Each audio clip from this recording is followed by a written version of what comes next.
والسلب الحبابا والبتول المستطابة والنبي ثم الصحابة فعسى دوام مجابا نتوسل بالحبابا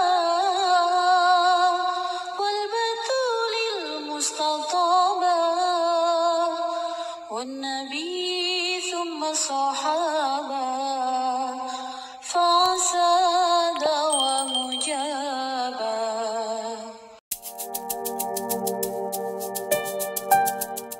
Assalamualaikum warahmatullahi wabarakatuh.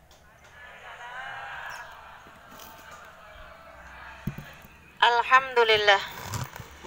Wassalatu wassalamu ala Rasulillah Muhammad ibn Abdillah wa ala alihi wa sahbihi wa man wala. Subhanaka la ilma lana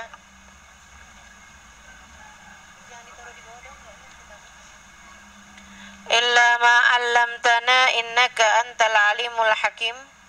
Rabbi shrah li sadri wa yassir li amri wahlul 'uqdatan min lisani yafqahu qawli, amma ba'du. Alhamdulillah, kembali kita dipertemukan Allah Subhanahu wa taala dalam majelis yang mulia ini, di majelis ta'lim Ahbabuz Zahra. Kita doakan semoga Ibu Ida Alidrus bersama dengan seluruh keluarganya, anak, mantu, cucu, selalu dalam limpahan rahmat ridha Allah Subhanahu wa taala. Panjangkan umurnya, sehatkan badannya, dimudahkan urusannya, dikabulkan hajatnya, disoleh-solehahkan dunia akhiratnya. Segenap ubabah, segenap syaraif, segenap ustazah, para pimpinan majelis ta'lim, pimpinan pondok pesantren, dan juga semua yang hadir di majelis ini, baik ibu-ibu, kakak-kakak, adik-adik, anak-anak, yang mudah-mudahan semuanya dirahmati Allah Subhanahu wa taala, disayangi Nabi besar Muhammad sallallahu alaihi wasallam insyaallah. Amin ya rabbal alamin. Saudaraku sekalian yang saya muliakan, kita akan kembali melanjutkan kajian kita di kitab An-Nasaih Ad-Diniyah wal Wasaya Al-Imaniyah karya Al-Imam Al-Haddad Al-Habib Abdullah bin Alawi Al-Haddad radhiyallahu ta'ala anhu wa ardah wa nafa'ana bih wa bi'ulumihi fid daraini amin. Kita sampai di halaman 374 yang berbahasa Arab, atau halaman 414 yang berbahasa Indonesia, atau halaman 614 yang cetakan terbaru, sampai di ucapan beliau,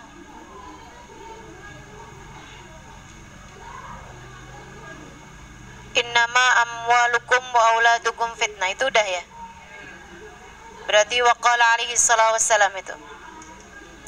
Dan sebelumnya kita akan awali seperti biasanya dengan membaca niat belajar bersama-sama. Mudah-mudahan ilmu kita pada hari ini menjadi ilmu yang bermanfaat, ilmu yang tak hanya didengar dengan telinga kanan kemudian keluar dari telinga kiri, akan tetapi menjadi ilmu yang didengar oleh kedua telinga kita, disimak dengan sepenuh pemikiran kita. Allah turunkan menjadi cahaya dalam hati kita, memandu seluruh anggota tubuh kita untuk membuat kita melewati hari-hari kita hidup di dunia dengan berbekal ilmu, dengan berbekal cahaya, insya Allah. Bismillahirrahmanirrahim. Nawaitu ta'allum والتعليم والنفع والانتفاع والذكر والتذكير والإفادة والاستفادة والحث على التمسك بكتاب الله وسنة رسول الله صلى الله عليه وآله وسلم والدعاء إلى الهدى والدلالة على الخير ابتغاء مرضاته وقربه وثوابه وحسن الخاتمة مع اللطف والعافية وصلاح العاقبة برحمتك يا أرحم الراحمين. لا حضرة النبي محمد صلى الله عليه وسلم وآله وأصحابه وأزواجه وذريته وأهل بيته وسلم وجميع الأنبياء والمرسلين وأولي الكون أجمعين. ونخصوصا لسيدنا المهاجر الله أحمد بن عيسى فقيه المقدم محمد بن علي بالاوي سيد الحباب عبد الرحمن أسقاف سيد الحباب عبد الله بن أبو بكر العيدروس فخر الوجود الشيخ أبو بكر بن سالم وأصولهم وفرهم ثم إلى صاحب الراتب عبد الله بن علي الحداد صاحب هذا الكتاب وإلى روح الحب أحمد بن زين الحبشي أبي علي بن محمد الحبشي وجميع ساداتنا آل أبي علوي أجمعين ثم إلى روح سيدنا الشيخ عبد القادر الجيلاني وسيدنا الشيخ الغزالي محمد بن محمد الغزالي الطوسي ثم إلى أرواح أرباب الأئمة المجتهدين ومقلدين في الدين علماء عاملين فقهاء المحدثين والقراء والمفسرين وسادات الصوفية المحققين أجمعين أن الله يغفر لهم ويرحمهم ويعلي درجاتهم في الجنة وينفعنا ببركاتهم وأسرارهم وأنوارهم وعلومهم ونفحاتهم في الدين والدنيا والآخرة. الفاتحة.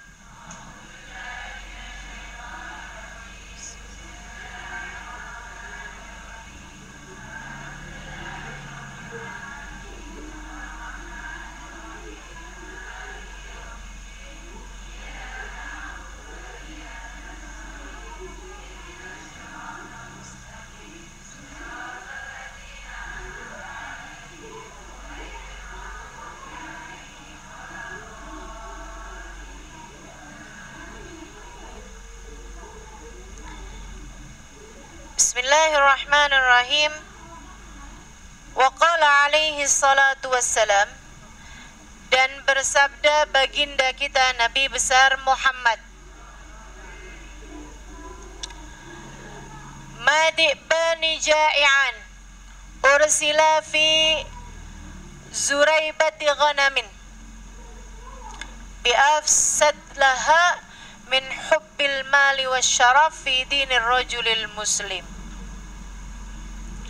Madi bani ja'ian, tidaklah 2 ekor serigala yang sedang lapar dilepaskan fi zuraibati ghanamin, dalam sekelompok kambing, dalam segerombolan kambing, bi'afsad laha, lebih merusak, min hubbil mali wasyaraf, daripada cinta harta dan cinta jabatan, fi dinir rajulil muslim, pada agamanya seorang laki-laki yang muslim.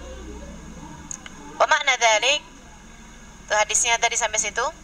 Wa makna dzalik, keterangan dari beliau artinya adalah anna hubbal mali wal jah, sesungguhnya cinta harta dan cinta kuasa, yufsidani dina sahibihima, lebih merusak kepada agamanya seseorang, aktsar mimma yufsidud di'banil ja'ian, lebih banyak daripada kerusakan yang bisa ditimbulkan oleh 2 serigala lapar, idza ursila fil ghanam, apabila dilepas di kawanan kambing-kambing.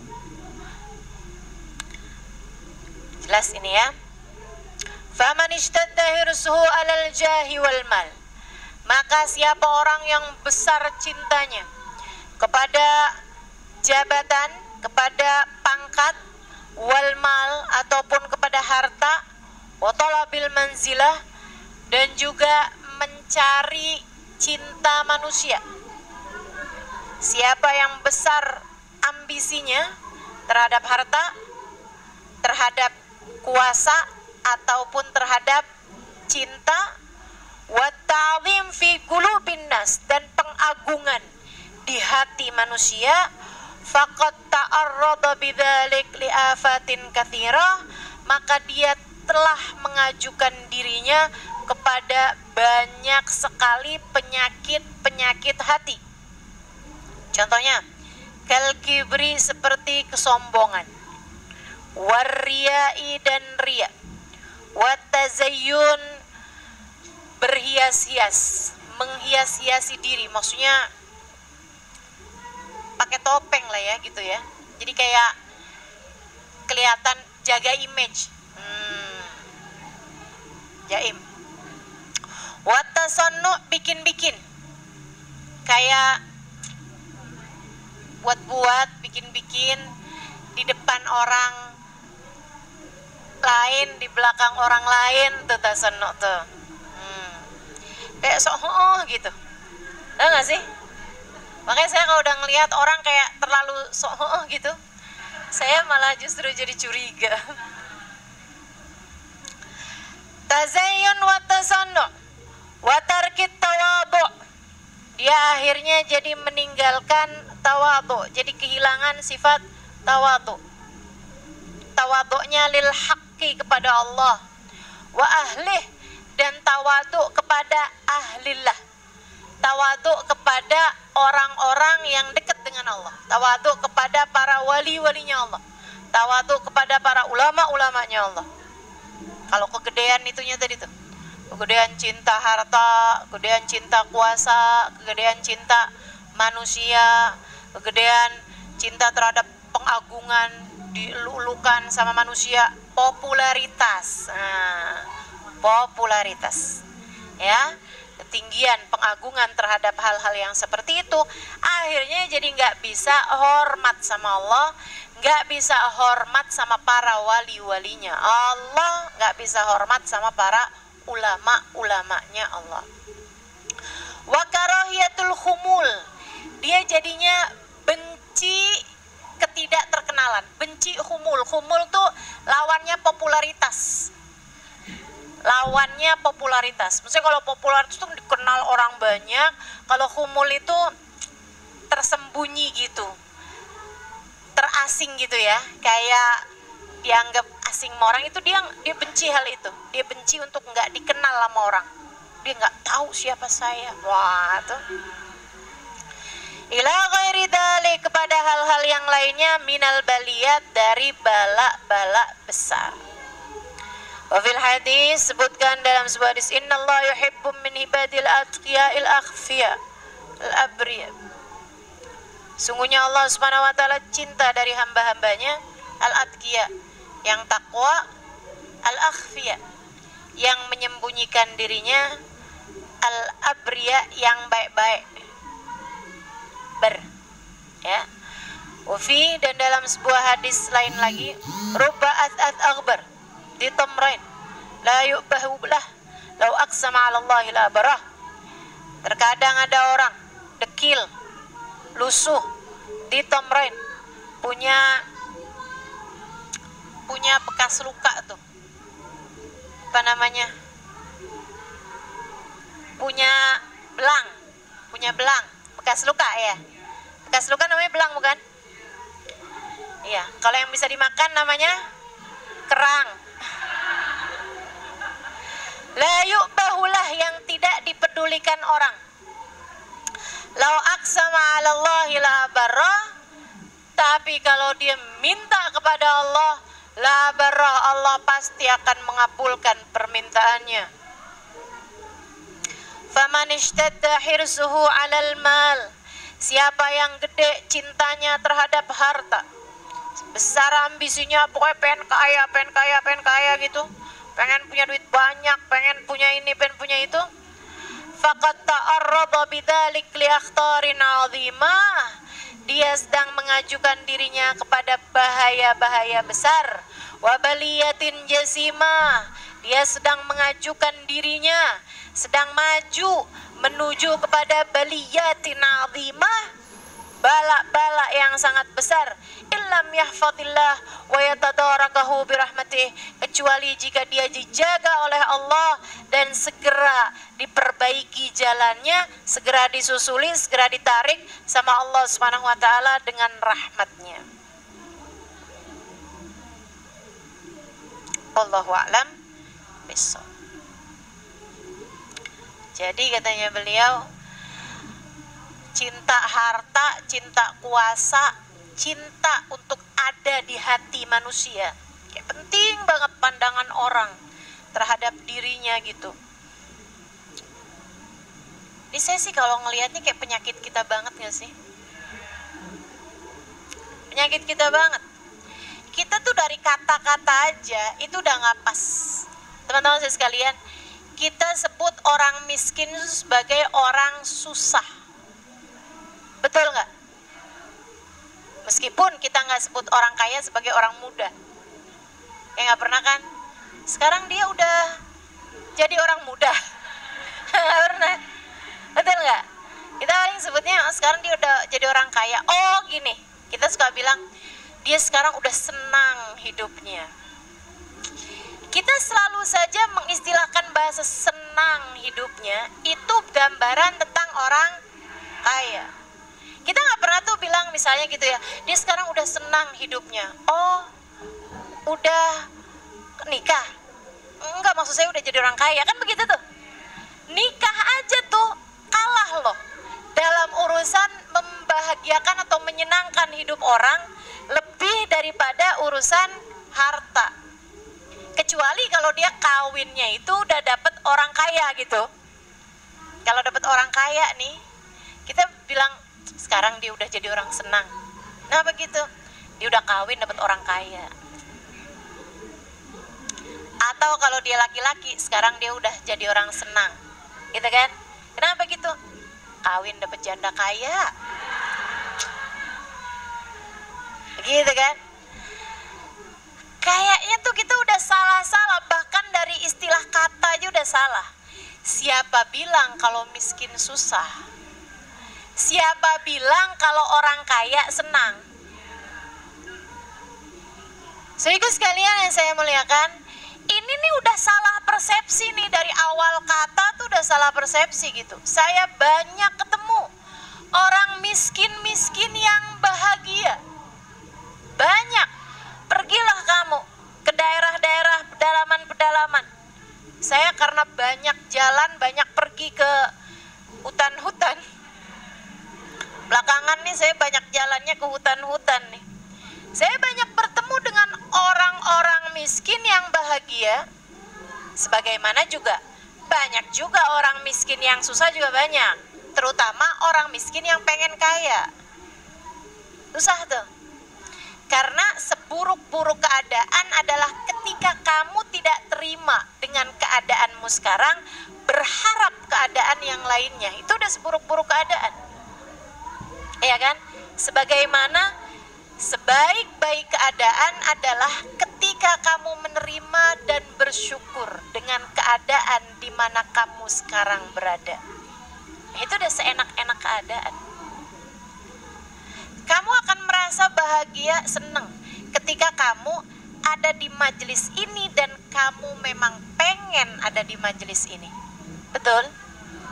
Tapi kamu akan merasa sengsara, ngeliatin jam mulu.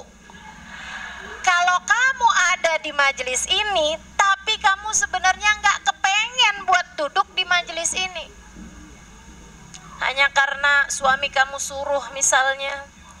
Hanya karena ada seorang teman yang ngajakin dan kamu gak enak nolaknya misalnya. Begitu kan ya?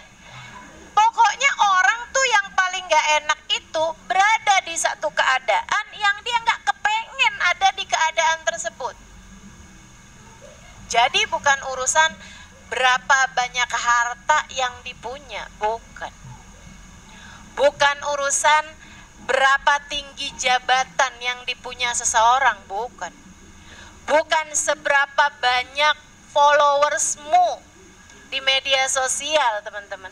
Bukan seberapa banyak kamu dikenal sama orang, saudaraku sekalian. Nih yang ngajinya udah lamaan di sini nih tahu betapa saya dulu dari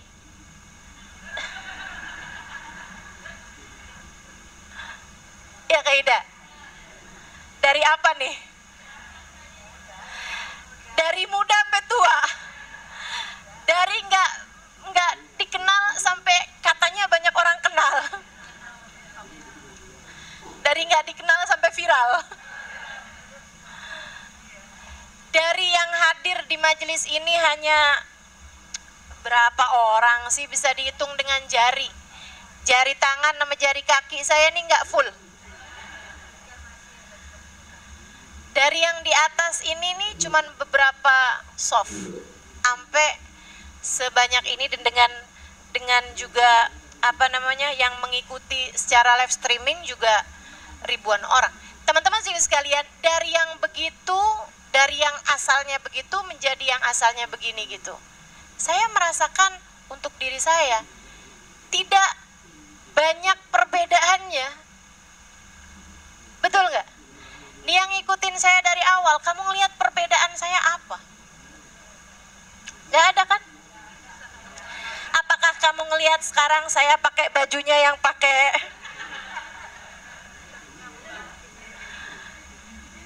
ada gitu? Enggak ada, teman-teman sini sekalian. Enggak ada bedanya gitu. Enggak ada bedanya. Dari yang dulu sampai yang sekarang ya sama-sama aja. Karena memang apanya yang beda gitu, enggak ada yang beda. Hidup kamu juga seperti itu. Makanya kalau kamu mikir, saya memang lagi miskin ya, makanya saya tuh pelit gitu kan. Kalau saya kaya, saya akan dermawan. Saya nggak percaya. Dermawan itu tentang rasa hati, bukan tentang seberapa banyak yang kamu miliki. Orang yang dikasih sedikit aja pelit, apalagi dikasih banyak. Lebih pelit lagi dia. Maka gak usah lah sok-sokan, ya Allah kasih saya harta, kalau saya punya harta saya akan begini, begitu, begini, begitu. Kamu gak usah ngikut-ngikut sama orang-orang yang suka ngomong begitu per 5 tahun sekali.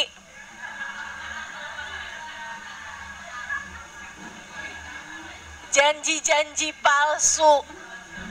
Lebih bahaya lagi dirimu itu janji palsu kepada Allah Subhanahu wa ta'ala. Kamu bilang kalau saya punya harta ya Allah, saya akan begini, saya akan begitu gitu. Teman-teman sekalian, nggak bisa gitu. Makanya nih ya, ada banyak orang tuh yang dikasih ujian saat miskin dia mampu lewati, dikasih ujian saat kaya belum tentu dia lewati. Ada banyak orang yang kepleset justru di saat kaya. Ada banyak orang yang tertipu justru di saat kaya. Ada berapa banyak orang yang tertipu justru di saat ketika dia punya segalanya. Ada berapa banyak orang ketika jadi rakyat jelata, dia mengerti caranya menjadi seorang hamba. Akan tetapi ketika ia dinaikkan dengan menjadi seorang yang punya kuasa, ia pun lupa caranya menjadi seorang hamba, terlena dengan jabatan dan kuasa, merasa dirinya sesiapa. Bahaya. Makanya teman-teman saya sekalian, saya hampir nggak pernah deh doain orang biar kaya. Saya doain orang biar utangnya kebayar, iya. Teman-teman tahu itu kan? Saya sering doain. Karena kesian saya sama orang punya utang.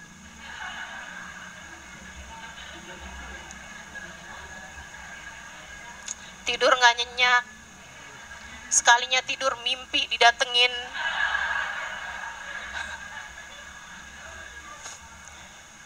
Mimpi didatengin dinosaurus. Tapi dinosaurusnya bilang, lunasi hutangmu. Masya Allah, susah bener. Makanya saya selalu doain gitu, orang punya utang biar bisa bayar utangnya. Tapi saya doain orang buat kaya, pernah denger gak? Gak pernah. Saya gak pernah doain doain orang buat kaya. Kenapa gitu? Kaya miskin tuh ujian. Sebagaimana ujian-ujian yang lain, saya juga nggak akan doain kamu biar kena ujian. Betul nggak? Saya nggak akan doain kamu gitu, ya Allah ujilah dia ya Allah. Belum tentu sanggup melewatinya gitu. Makanya udahlah. Makanya seperti yang tadi, yang pernah beberapa waktu yang lalu saya sampaikan ya. Saya kalau ada orang minta gitu, Ustaz doakan saya biar terpilih. Salah, ada jangan minta doa sama saya. Jangan minta doa sama saya gitu, urusan-urusan begituan. Karena kalau saya doain, bisa jadi nggak terpilih. Kalau doa saya mustajab. Kenapa gitu? Karena saya mendoakannya untuk selamat dunia akhirat. Dan belum tentu punya kuasa bisa bikin orang selamat. Hisabnya tambah susah, hisabnya tambah susah. Teman-teman, hisabnya susah. Hisabnya jabatan tuh bukan main-main. Hisabnya jabatan tuh bukan main-main. Bahkan yang benernya aja nih, yang bener tapi dia nggak adil, bener nih, cuman maksudnya ada banyak hal yang dia nggak kerjakan dengan sebagaimana mestinya gitu, itu datang lewat jembatan dalam keadaan pincang. Itu yang bener jalaninnya gitu. Gimana yang haram-haram dikerjakan, misalnya dia udah ngerjainnya tuh dengan benar, tapi ya ada aja kan namanya ketimpangan, ya kan, mesti ada aja gitu. Nah itu aja bisa mungkin untuk datang di akhirat nanti dalam keadaan pincang. Apalagi kalau dia tertipu dengan jabatan, udah deh serem. Makanya sampai ketika ada seorang, ini perlu nih saya sampaikan, karena ini kan lagi masa-masa orang berebut-rebut jabatan nih. Saya sih bilangin ini buat ibu-ibu nih ya, biar nggak nyalon. Kalau mau nyalon yang di situ aja, salon muslimah khusus perempuan. Sehingga sekalian, udah deh aman-aman kamu cari selamat aja udah. Dan saya juga menyarankanmu hal ini juga biar, maksudnya kalau suamimu jadi ambisi terhadap jabatan dan lain sebagainya, kamu bisa jadi yang ngerem gitu. Jangan sampai kamu malah, gimana caranya biar kita terpilih nih, biar nanti saya bisa nenteng tas Hermes, biar saya nanti bisa jalan-jalan ke luar negeri dengan gratis. Ininya adalah apa tuh bahasanya biasanya, dinas luar negeri ya, kayak mau belajar gitu kan dari negara yang lain. Waduh, bahaya tuh teman-teman, bahaya udah deh. Saya harus ceritakan ini cerita pernah disampaikan Sayyidil Habib Umar bin Hafid. Ada satu gubernur di Hadramaut, gubernurnya Hadramaut. Waktu itu kata Habib Umar, Hadramaut itu kegubernurannya itu adanya di Sewun, ibu kotanya gubernur, ibu kotanya provinsi adanya di Sewun. Sekarang ganti di Mukalla. Waktu ibu kota provinsinya itu di Sewun, ada gubernurnya Sewun ini taubat kepada Allah, maksudnya kayak pengen sekarang mendekat kepada Allah gitu dan meninggalkan jabatannya.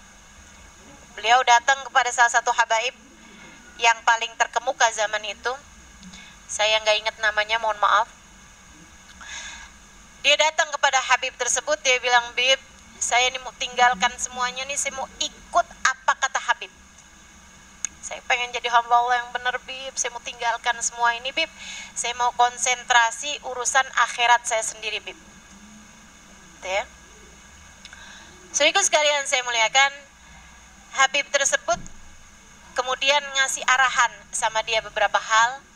Misalnya, harta kamu silahkan tuliskan semuanya, nanti kamu cari orang yang bisa amanat, minta harta kamu itu untuk kamu sedekahkan, kecuali yang seukuran kebutuhan kamu, yang memang sangat mendesak untuk masa sekian, untuk misalnya kayak 1 tahun.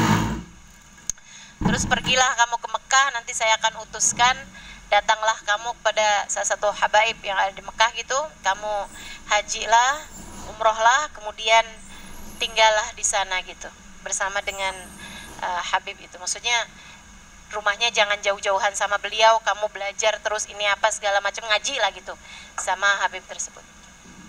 Terus dia bilang, baik Bib, akan saya laksanakan. Terus dia nanya gitu, terus Bib, ini kalau saya pergi, saya bawa keluarga saya, ini yang jadi gubernur nih, saya suruh siapa nih Bib nih? Saya serahkan kepada Habib, dia bilang, atau kepada misalnya kayak anak Habib atau ponakan Habib yang Habib rasa bisa untuk itu. Habibnya bilang, Amalja, simak. Ini cerita disampaikan guru kami, Sayyidil Habib Umar bin Hafid. Fa'amalja, adapun pangkat kekuasaan sebagai gubernur yang kamu maksud, saya tidak tertarik darinya. Dan saya tidak akan mau, gak rela, gak ikhlas saya kalau ada salah satu dari anak-anak saya ataupun anak murid saya yang kena bala dengan hal tersebut. Saya bahkan tidak rela itu saya berikan kepada keledai saya sekalipun.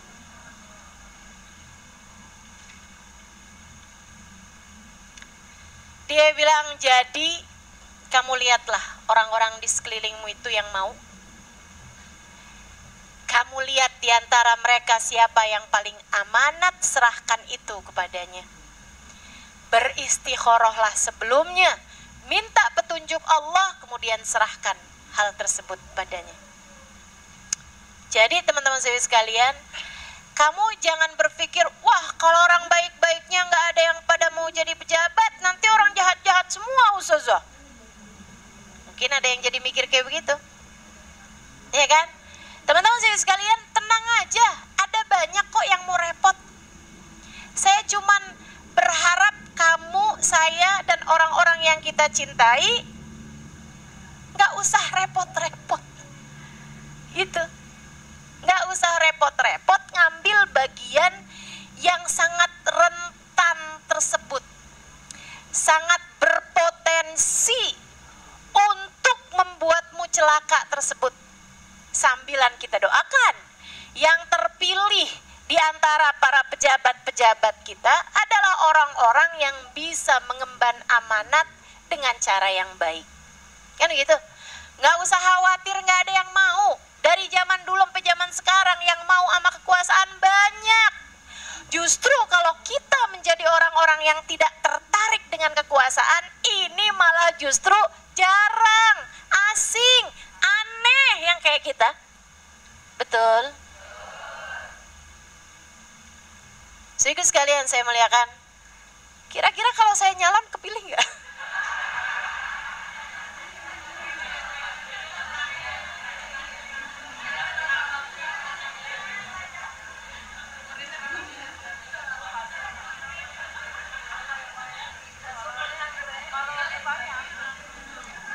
Nggak akan kepilih lah ustazah, orang nggak mungkin.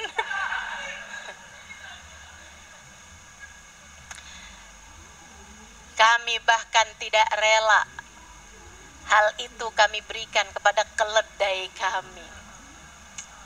Tuh sampai segitunya tuh. Ya Allah, mudah-mudahan Allah selamatkan kita semua. Amin ya rabbal alamin. Emang apa ya, potensi sombong, potensi hal-hal kayak gitunya tuh besar banget teman-teman. Belum lagi potensi dosa, potensi suap, potensi korupsi, potensi apa lagi? Pokoknya udah semua banyak banget tuh dosa-dosanya tuh. Potensinya tuh banyak-banyak banget gitu. Makanya emang udahlah, bismillah, insyaallah kita hidup sebagai rakyat jelata aja. Kita nih ya dihisab sama Allah atas tanggung jawab kita sendiri aja nih. Belum tentu lulus loh. Belum tentu lulus. Kullukum ra'in wa kullukum mas'ulun an ra'iyatih. Kata Nabi Muhammad, semua dari kalian adalah penggembala. Dan semua penggembala hanya akan dimintai tanggung jawab atas gembalaannya. Itu kata Nabi Muhammad. Kullukum ra'in, kullukum mas'ul an ra'iyatih. Maksudnya gimana Rasul? Seorang ayah akan dimintai tanggung jawab dari istri dan anak-anaknya. Seorang majikan hanya akan dimintai pertanggungjawaban terhadap orang-orang yang bekerja di bawahnya. Sehingga sekalian, ibu akan dimintai pertanggungjawaban terhadap anak-anaknya. Datang seseorang kepada Nabi Muhammad, ya Rasulullah, saya tidak punya istri, saya tentu saja nggak ada anak, saya seorang perempuan katanya Bapak. Datang seorang perempuan kepada Nabi, dia bilang, ya Rasulullah, saya seorang perempuan, saya udah nggak punya suami, saya nggak punya anak. Berarti saya nggak akan dimintai pertanggungjawaban atas apapun kan wahai Rasul? Takut dia. Kata Nabi Muhammad, sesungguhnya matamu adalah amanat.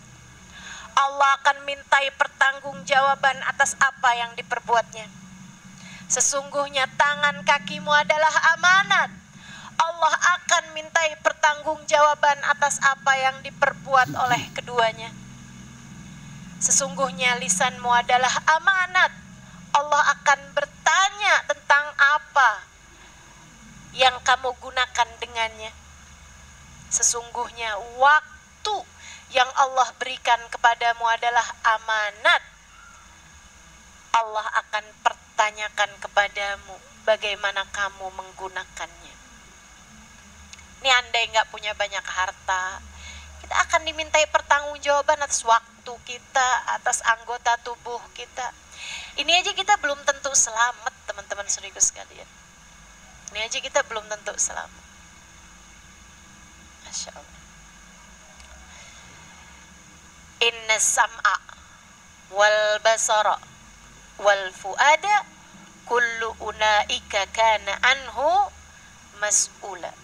Nabi Muhammad kemudian membacakan firman Allah Subhanahu wa taala yang tadi saya baca.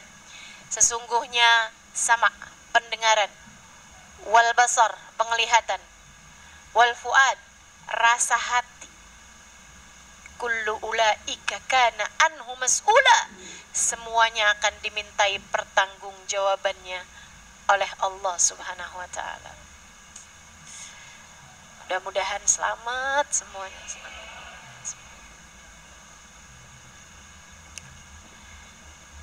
Kita nih ya, baju banyak, betul gak? Sendal banyak, sepatu banyak, tas banyak.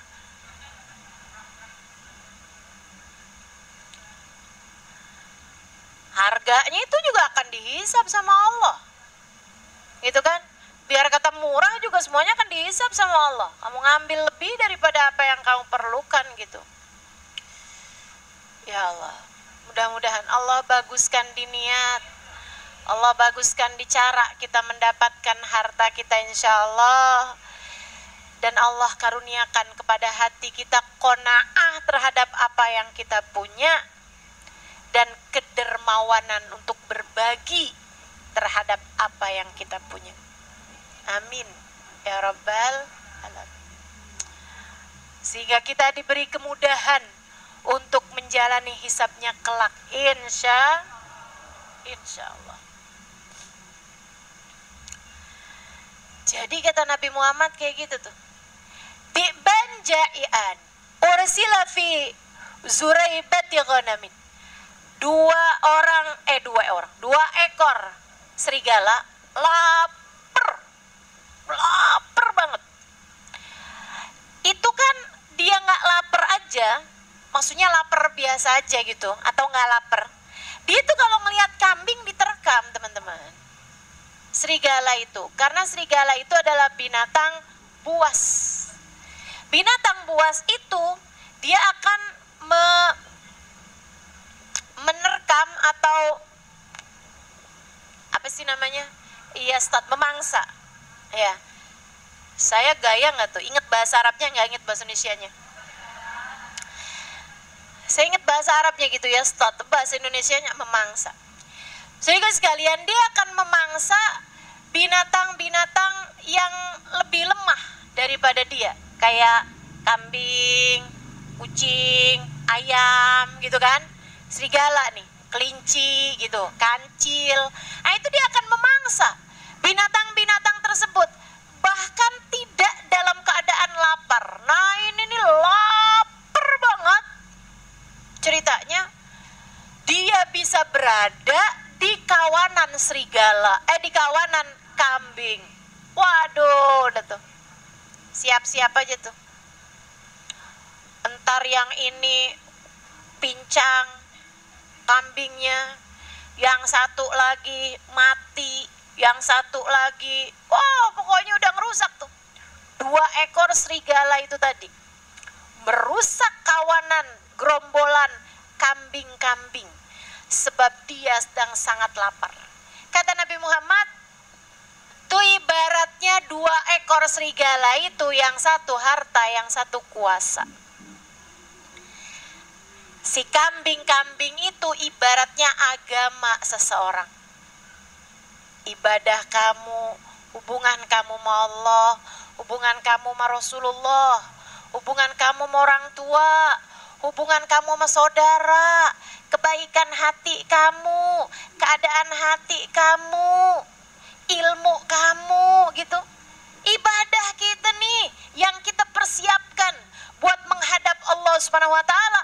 Begitu kemasukan cinta harta, cinta kuasa, dirusak agama kita lebih daripada dirusaknya kawanan gerombolan kambing tadi oleh 2 ekor serigala yang sedang kelaparan. Tungguin aja, rusak semuanya. Jadi sekalian, hubungan sama Allah rusak, hubungan sama Nabi Muhammad rusak, hubungan sama orang tuanya banyak juga yang jadi rusak, hubungan sama pasangannya, sama rumah tangganya banyak juga yang rusak, hubungan sama ulama banyak juga yang rusak. Nih hubungan-hubungan nih banyak yang jadi rusak. Banyak hubungan rusak antara saudara sama saudaranya. Teman-teman sekalian, coba nih saya tanyain, berapa banyak sih yang dirusak karena misalnya saya sebel sama saudara saya. Kenapa? Hafalan Qur'annya lebih banyak daripada saya. Ada yang begitu? Nggak pernah. Saya nggak pernah lihat kayak gitu. Saya nggak pernah lihat kayak gitu. Saya ini sebel banget sama saudara saya. Kenapa? Tahajud dia lebih lama daripada saya.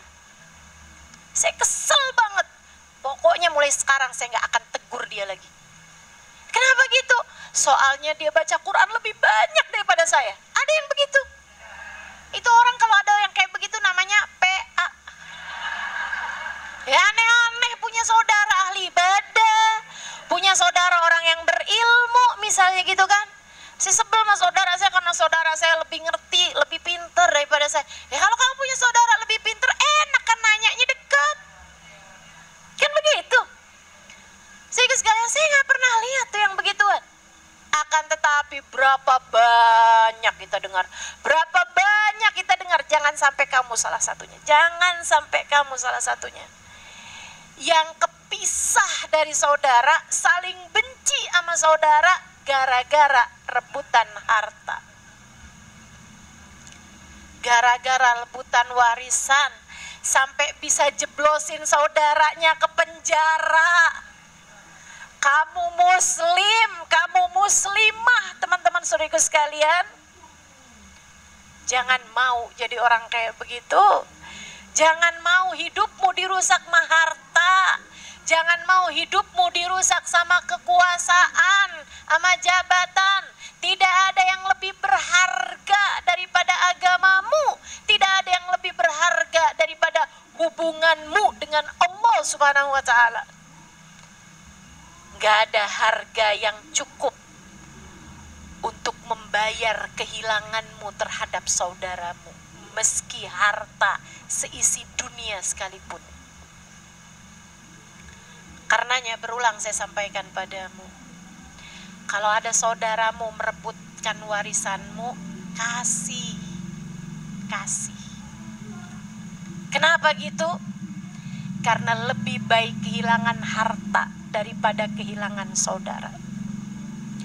Harta bisa dicari, teman-teman. Harta bisa dicari. Tenang, Allah kalau lihat hatimu mau melepaskan sesuatu yang diperebutkan saudaramu, kamu lepaskan hal itu, kamu berikan kepada saudaramu dalam keadaan halal. Lillahi ta'ala, karena Allah Subhanahu wa ta'ala. Hatimu lega, kamu berikan kepada saudaramu lillahi ta'ala, karena Allah Subhanahu wa ta'ala. Mustahil Allah tidak menggantikan untukmu dengan yang lebih baik. Mustahil. Saya menjaminkannya untukmu. Saya menjaminkannya untukmu, saudaraku sekalian. Percayalah jaminan saya. Ada orang-orang yang mau merebut hartamu dari orang-orang yang dekat denganmu. Ayahmu misalnya, anakmu misalnya gitu kan, kasih. Lebih baik kehilangan harta daripada kehilangan keluarga. Lebih baik kehilangan harta daripada kehilangan keluarga. Jelas ya? Berat bener Ustazah, kan mau naik kelas. Emang gitu kok, kan mau naik kelas. Alhamdulillah si Ustazah, keluarga memperebutkan harta sih nggak ada Ustazah. Yang ada adalah saya. Kamunya gitu memperebutkan harta. Ya Allah, jangan dong. Jangan. Itu nyeselnya sampai ke ubun-ubun, teman-teman. Nyeselnya tuh senyesel-nyeselnya tuh. Pokoknya jangan. Nih ya, terhadap urusan warisan. Nih saya bilangin nih. Ya ini nyata nih. Ini pengalaman beneran disampaikan oleh guru-guru kami. Dan memang kita lihat juga dalam keseharian kehidupan umat manusia nih. Harta warisan itu kalau dibagi dengan cara yang benar, ya, dengan yang sudah diaturkan Allah, semua menerimanya dengan hati sukarela, lapang dada, semuanya menerima, semuanya senang, gitu kan? Itu akan jadi harta yang paling berkah. Dipakai usaha enak, dipakai ini enak, pakai itu enak. Lihatin aja. Salah satu dari abrokul amwal, salah satu dari harta paling berkah tuh, melanjutkan usaha keluarga.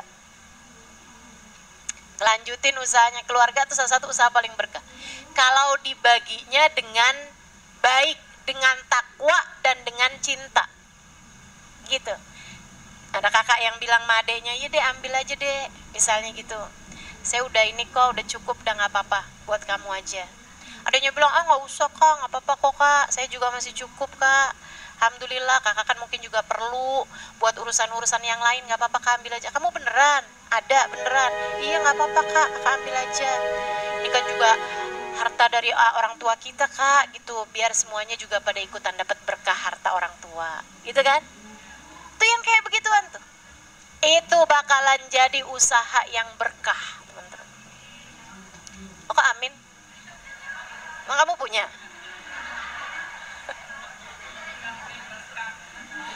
Pokoknya ibu-ibu nih ya, asal dengar kata berkah, surga, terserah konteksnya apa, yang penting amin dulu dah.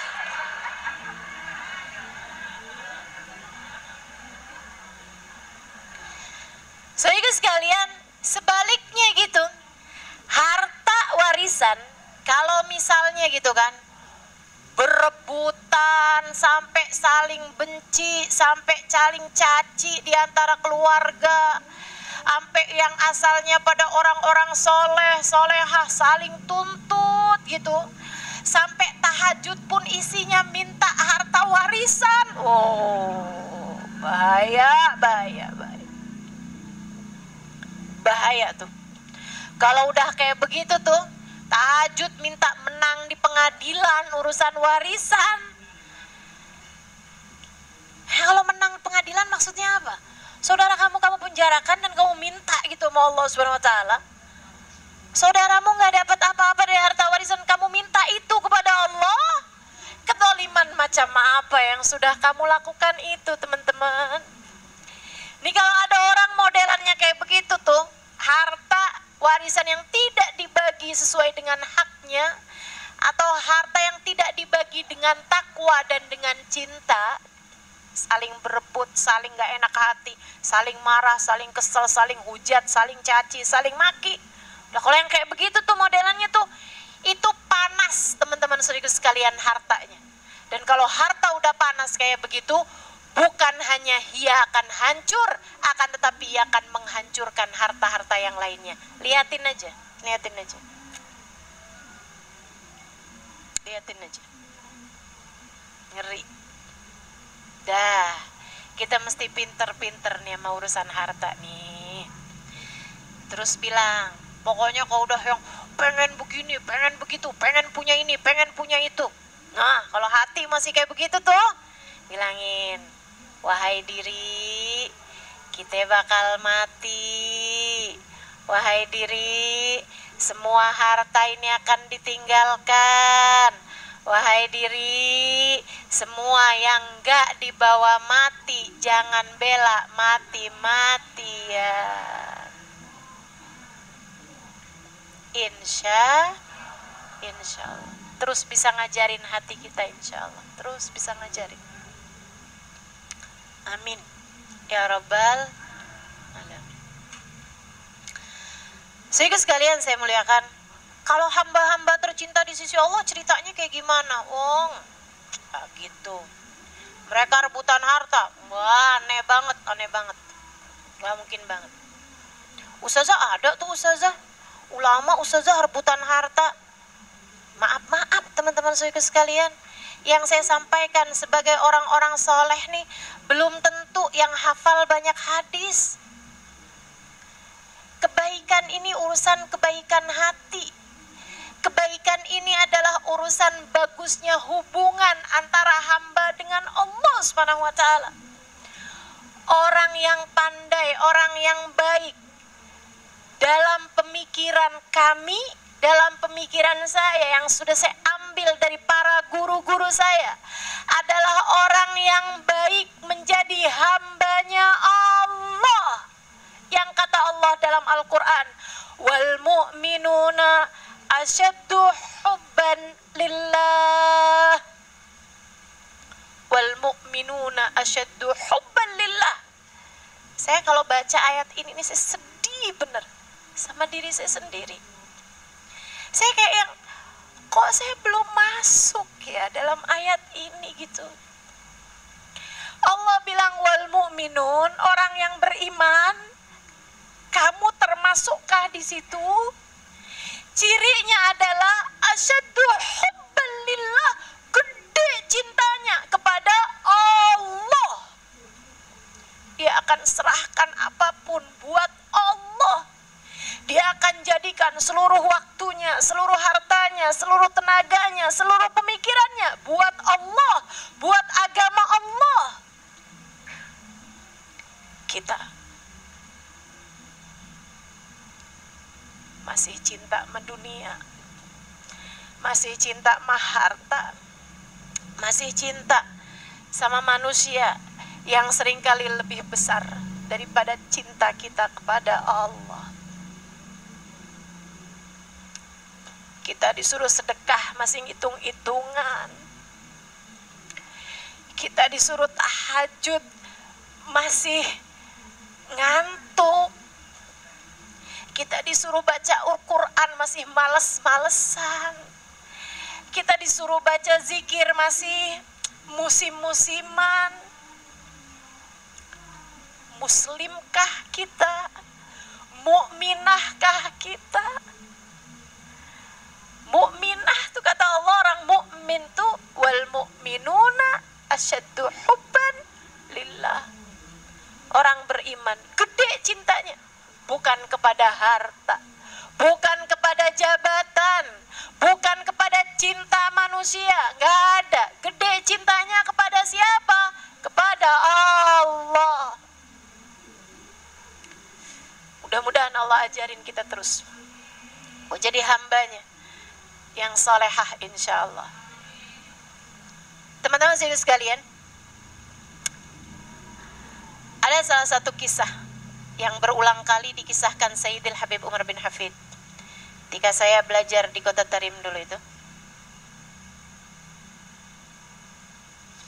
tentang sebuah kota di Hadramaut namanya Shibam.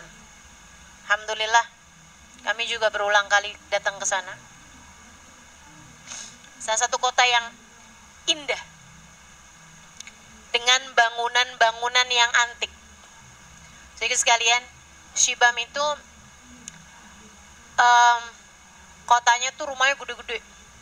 Gede-gede banget. Di rumah tuh bisa kamarnya 20 gitu.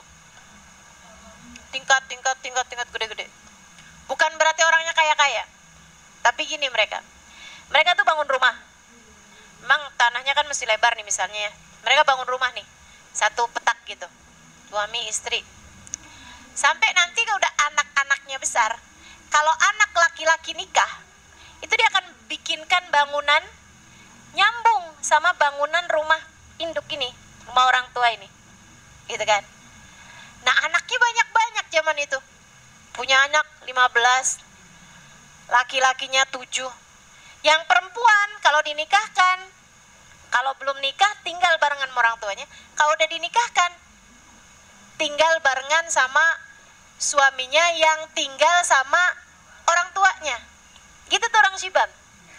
Nah nanti tuh kalau misalnya rumahnya itu udah penuh nih, udah besar gitu kan, itu dibangunkan di atasnya. Nanti dibangunkan sebelah sananya lagi. Nanti si orang-orang ini nih, gitu kan, yang nikah-nikah ini kan punya anak besar-besar juga akhirnya. Cucunya nih kalau nikah laki-laki, naikin lagi ke atas. Naikin lagi ke atas. Jadi rumah mereka itu tingkat 5, tingkat 6. Coba deh ntar kalau ke Hadramaut gitu kan,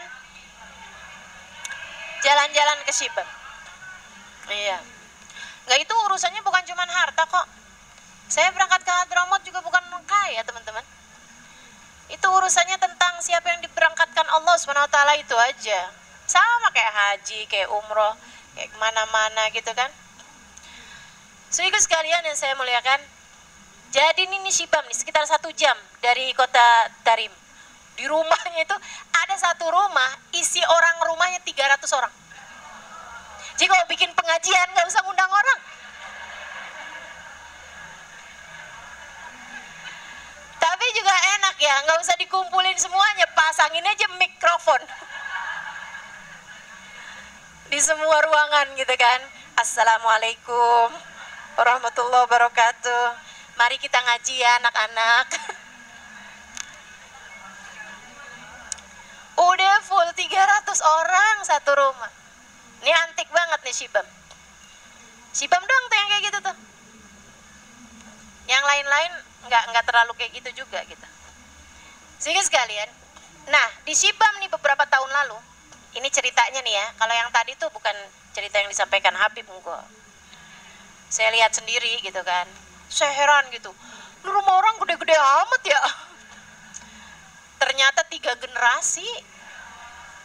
Dari kakek ke anak ke cucu, dan cucunya juga udah berkeluarga gitu, 3 generasi tinggal di situ. Nah, teman-teman sekalian, yang diceritakan Sayyidil Habib Umar, dan ini berulang kali, bolak-balik, bukan 1 kali pertemuan gitu. Kayak saya kan juga sering ada beberapa cerita yang saya sampaikan berulang-ulang. Bisa jadi itu karena penting ceritanya, sangat menginspirasi, perlu untuk didengar. Bisa juga karena ibu itu butuhkan pelupa. Jadi nggak apa-apa, kapan aja boleh cerita. Dulu nggak tahu, sekarang lupa. Nah ini nih, Sayyidil Habib Umar bercerita, dulu di Shibam ada salah satu wali min auliyaillah, saya lupa namanya. Di zaman sekitar 50-60an tahun yang lalu. Itu teman-teman sekalian, ada seorang hakim di Shibam. Dia itu ditugaskan jadi hakim, tapi nggak pernah mengadili siapapun. Jadi dia kayak ngerasa makan gaji buta gitu. Karena permasalahannya umat selesai dengan ayat Al-Quran yang memerintahkan orang untuk islah dzatul bain. Wa aslihu dzata bainikum. Berbaik-baiklah, berdamai-damailah bersama dengan saudara-saudari kalian, yang damai, yang enak, yang adem. Jadi setiap kali ada masalah, astagfirullah, kan Allah bilang fa aslihu dzata bainikum, dah gitu, saya maafin, deh gitu aja tuh. Ini masalah orang Shibam nih. Sampai si hakimnya ini nih jadi ngerasa kayak makan gaji buta. Saya nih dibayar tiap bulan gitu, akan tetapi kok saya ini nggak pernah kerja gitu. Saya kangen juga pengen kerja nih. Sampai satu hari ada orang yang mengajukan tuntutan, datang ke meja pengadilan. Waduh, girang banget ya. Alhamdulillah, akhirnya saya nggak jadi makan gaji buta.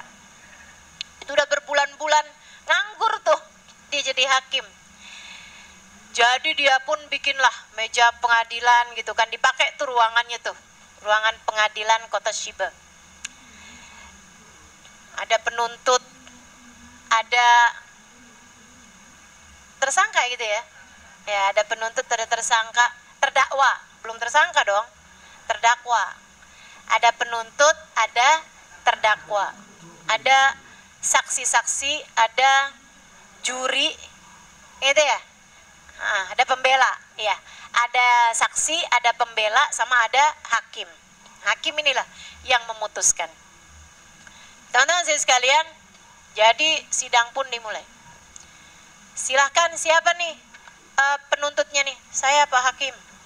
Ya silahkan Pak. Jadi gini ceritanya nih Pak Hakim. Saya ini Pak Hakim sebagai pihak pertama. Saya ini beli tanah Pak Hakim sama pihak kedua. Bapak ini nih terdakwa. Oh ya. Terus waktu saya udah selesai nih Pak Hakim, belinya nih udah saya tanda tangan semuanya nih, udah lengkap nih. Udah kan jadi milik saya nih Pak Hakim tanahnya kan. Saya bangun dong Pak Hakim. Waktu saya bangun, kan saya beli tanah nih Pak Hakim ya, inget ya, saya beli tanah nih kan. Saya beli tanah aja loh Pak Hakim. Saya bangun tuh tanah, kan saya gali nih Pak Hakim. Tahu-tahu cangkul saya nih kena barang keras Pak Hakim. Saya pun lihat, ternyata Pak Hakim saya buka ada kotak di dalamnya. Kotaknya saya buka isinya emas Pak Hakim. Kan saya cuman beli harta, cuman beli tanah Pak Hakim. Dan saya udah bayar nih kan karena saya beli tanah nih. Jadi si emas itu tadi Pak Hakim, saya bawa ke rumah dia dong. Ke rumahnya dia nih Pak Hakim. Dia nggak mau Pak Hakim. Nggak bisa gitu dong ceritanya. Pak Hakimnya tinggal yang gimana?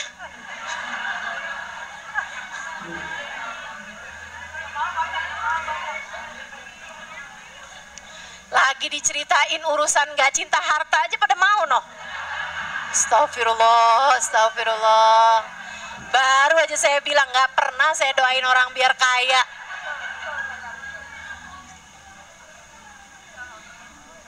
Akhirnya Pak Hakimnya nanya udah, betul apa yang didakwakan? Betul Pak Hakim. Sekarang saya akan mendengar dari sebelah kamu nih. Gini Pak Hakim, kan saya udah jual jual Pak Hakim tanahnya. Kalau saya jual tanah Pak Hakim, ya kan ama di dalam-dalamnya, mana saya tahu Pak Hakim.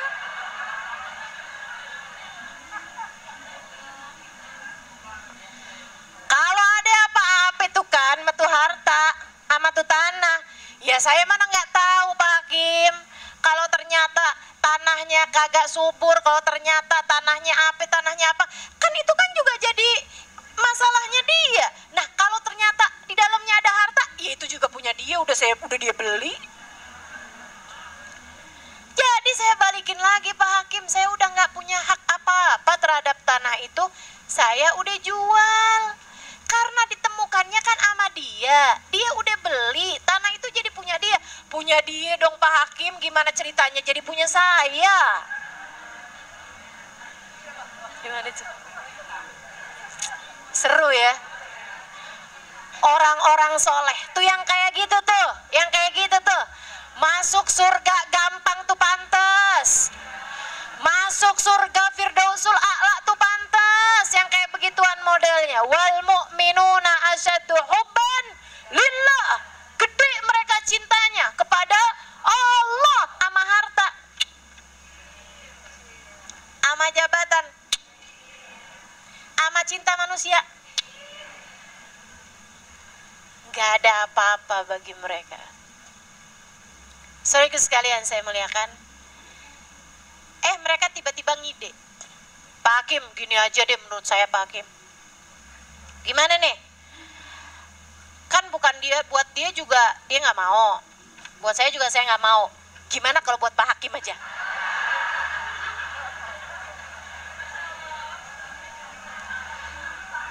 Hakimnya teman-teman, nih coba nih ya, biar yang demen-demen di suap apa tuh biar denger juga nih cerita kayak beginian nih.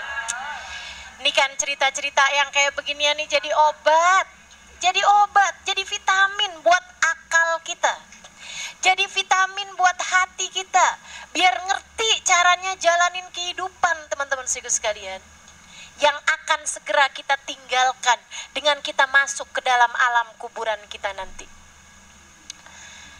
Ini cerita yang kayak beginian nih jadi vitamin gitu. Tapi kamu kalau buka cerita sekarang di televisi isinya kayak begitu. Orang rebutan harta, orang korupsi, orang rebutan jabatan, orang saling jelek-jelekin si ini si itu segala macem. Aduh udah deh. Saya sih nggak mau nambah pusing, saya nggak mau tuh buka berita. Suami saya masih kadang suka buka tuh berita-berita, tapi di mute sama dia suaranya.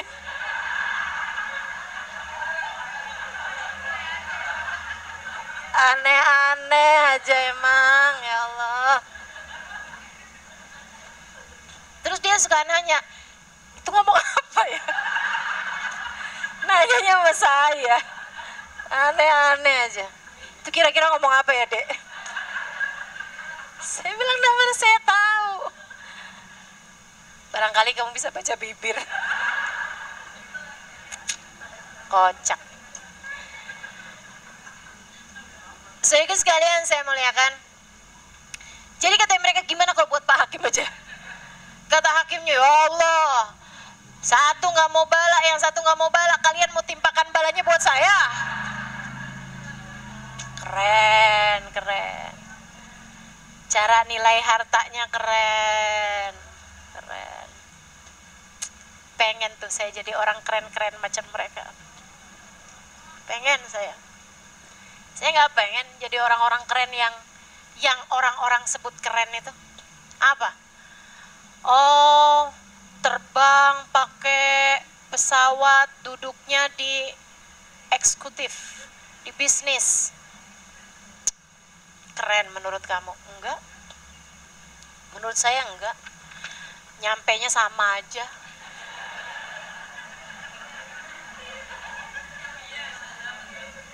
Ustazah, kita beliin pesawatnya yang bisnisnya nggak usah, saya bilang. Kenapa gitu Ustazah? Nyampenya barengan. Ntar kalau nyampenya duluan boleh. Selagi nyampenya barengan nggak usah aja. Teman-teman sekalian saya muliakan, apa apa sih yang orang-orang anggap keren? Saya nggak kepengen tuh keren-keren yang model begituan. Saya lebih tertarik untuk keren versi saya yang sudah diajarkan oleh guru-guru saya. Tuh yang kayak gitu keren. Sesungguhnya kebesaran seseorang dalam pandangan saya, kata Sayyidina Muhammad Al-Bagir alaihi ridwanullah. Saya lama tuh mikirin ucapannya, baru ngerti. Lama gitu. Sesungguhnya besarnya seseorang dalam pandangan saya tergantung dari seberapa kecil dunia dalam hatinya. Bener banget, bener banget, bener banget. Itu keren yang sesungguhnya. Semakin kecil dunia di hati seseorang, semakin besar pula lah orang tersebut nilainya dalam pandangan Allah dan dalam pandangan para wali-walinya Allah SWT. Akhirnya gimana tuh ceritanya tadi tuh? Belum kelar kan? Kasihin ke Hakim. Hakimnya gak mau. Terus gimana dong Pak Hakim nih sekarang nih? Duitnya kita pakai apa nih sekarang nih? Hartanya. Gini aja deh. Pak, si bapak pihak pertama, kamu punya anak laki-laki yang di usia nikah? Nggak punya sih, tapi anak perempuan punya. Oke. Kalau kamu Pak punya anak laki-laki nggak yang di usia nikah? Punya saya Pak Hakim. Kawinin aja. Kawinin. Keluarkan dulu buat zakatnya. Zakatnya banyak teman-teman. Kalau harta nemu kan itu harta karun.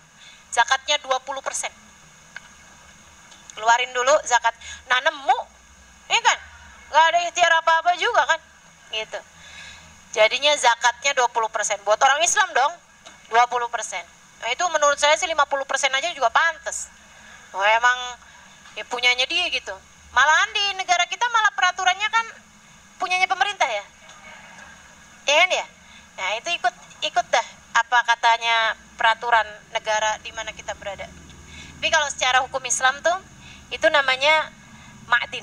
Nah, namanya tuh harta rampasan, harta temuan.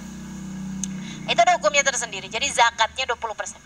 Dikeluarkan zakatnya dulu 20%, sisanya bikin dah kalian pesta pernikahan, suami istri nih kan, awinin, bikin pesta pernikahannya, kemudian bikinin rumah ini apa segala macam, pakai harta tersebut tuh buat anak-anak kalian itu.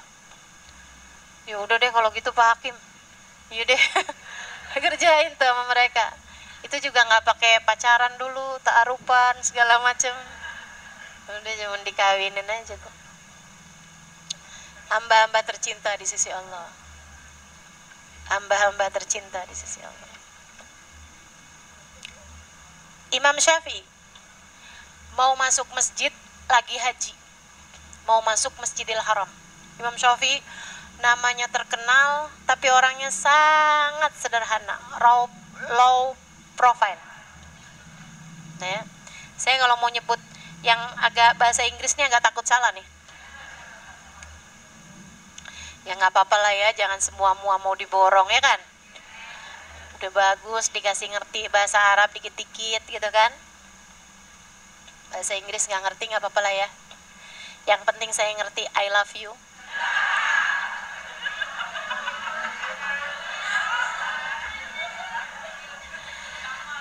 Teman-teman sekalian, akhirnya Imam Syafi'i ini mau masuk ke masjid, di Masjidil Haram nih.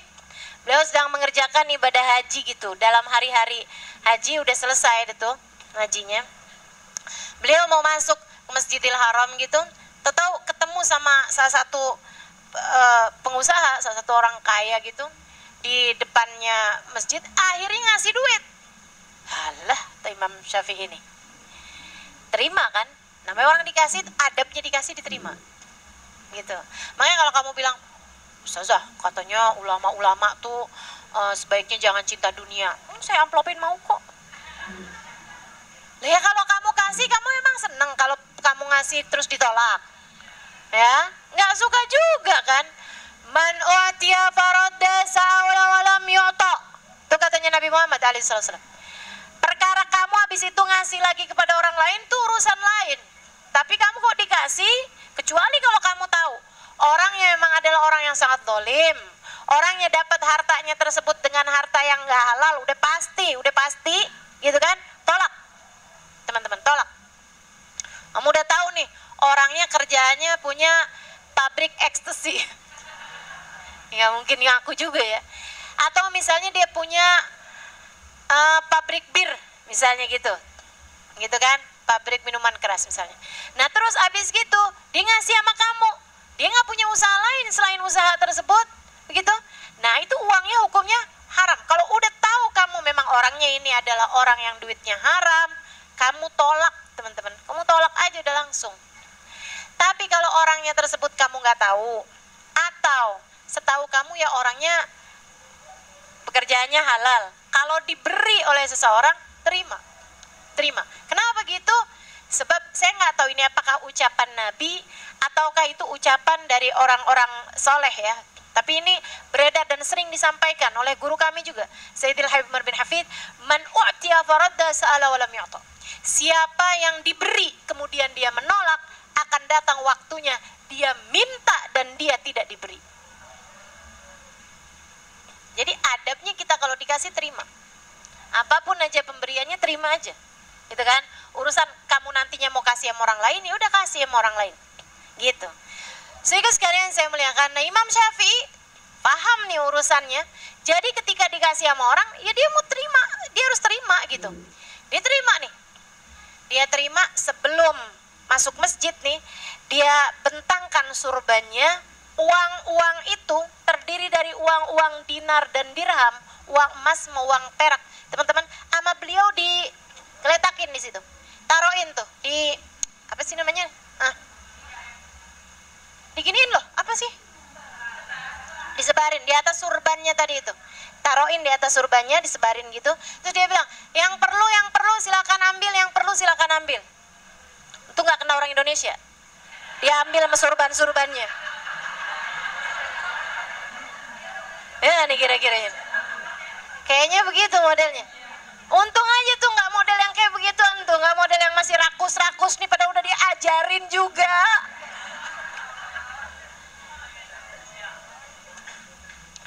Sehingga sekalian saya mulai sampai udah mau hatam nih kitabnya nih. Hati kita masih di situ-situ juga. Masih di urusan harta juga, cintanya masih nggak gerak juga dari dalam hatimu.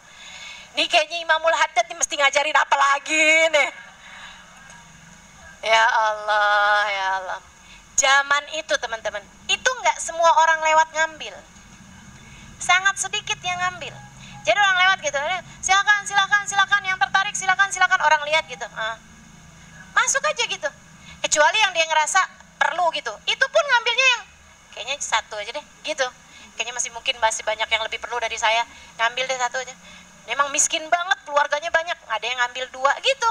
Imam Ghazali iniin aja, Imam Syafi'i biarin aja tuh. Sampai lama baru habisnya habis, subhanallah. Habisnya habis sama Imam Syafi'i. Ini scene ini nih, kayak adegan ini nih, bagian ini nih keren banget sih menurut saya. Imam Syafi'i kibas-kibasin sorbannya sambil bilang gini, alhamdulillahilladzi khallasana min hada. Makasih ya Allah, saya udah diselesaikan dari urusan kayak ginian. Masuk ke dalam masjid, ya Allah kerennya. Itu keren dalam pandangan saya. Itu keren yang sesungguhnya. Semoga Allah jadikan kita orang-orang keren tuh. Habis itu Ustazah doain saya kaya. Iya. Balik lagi.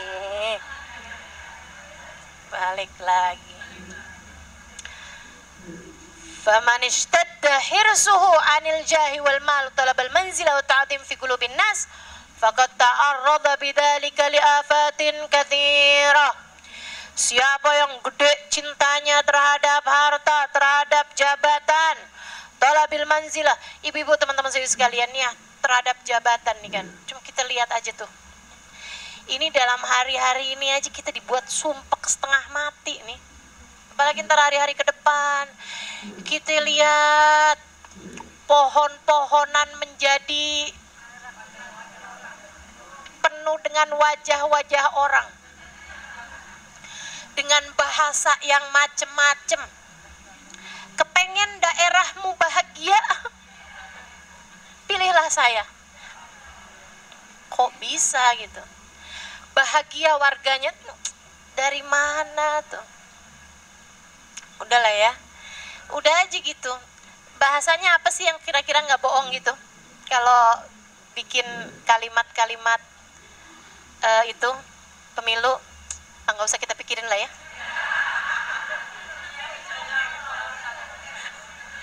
Pusing. Udah aja dah. Saya cuman kesian aja tuh sama orang-orang. Sampai mau-maunya bohong, mau-maunya menghalalkan segala cara. Ya Allah teman-teman. Sampai yang waktu pemilihan gubernur tahun kapan itu bener-bener loh. Ada gitu orang-orang yang memang didatengin orang-orang serangan fajar tuh sehari. Siangnya itu pemilihan tuh, paginya itu serangan fajar katanya istilahnya. 1 suara 1 juta. 1 suara 1 juta. Ya ampun. Tuh enaknya kalau kayak gitu gimana tuh Ustazah? Soalnya ada yang bilang ambil uangnya, jangan coblos orangnya. Enggak sih, saya enggak setuju. Jangan terima uangnya. Ya kan begitu ya? Uang haram teman-teman. Kamu mau dia ngerusak harta kamu yang lain? Naudzubillah min dzalik. Naudzubillah min dzalik. Udah gak usah deh gitu. Gak usah, jangan terima. Kita gak perlu gituin. Kita gak perlu. Jangan mau hanya untuk sekedar itu ya, hanya untuk sekedar kamu bisa biar dapat uang, kemudian kamu mau-maunya gitu nerima uang yang haram kayak begitu. Jangan. Makanya nih, nih sampai serem nih. Dan ini dari dulu nih teman-teman saya sekalian. Dari zaman udah dah, ini urusan ribuan tahun. Yang namanya orang rebutan kekuasaan, sampai perang sana, perang sini. Sampai darah tertumpah ribuan orang banyaknya. Rebutan apa sih mereka? Kuasa. Rebutan jabatan, rebutan kuasa. Pengen kekuasaannya sampai ke sana gitu kan. Yang ngebom tuh kamu pikir rebutan apa? Rebutan apa coba? Rebutan kuasa, teman-teman. Sampai yang kayak kepengen merdeka, kemudian membela begini begitu gitu kan, kepengen kepisah dari negerinya gitu, sampai mau ngebom orang ini apa segala macam. Rebutan apa menurut kamu?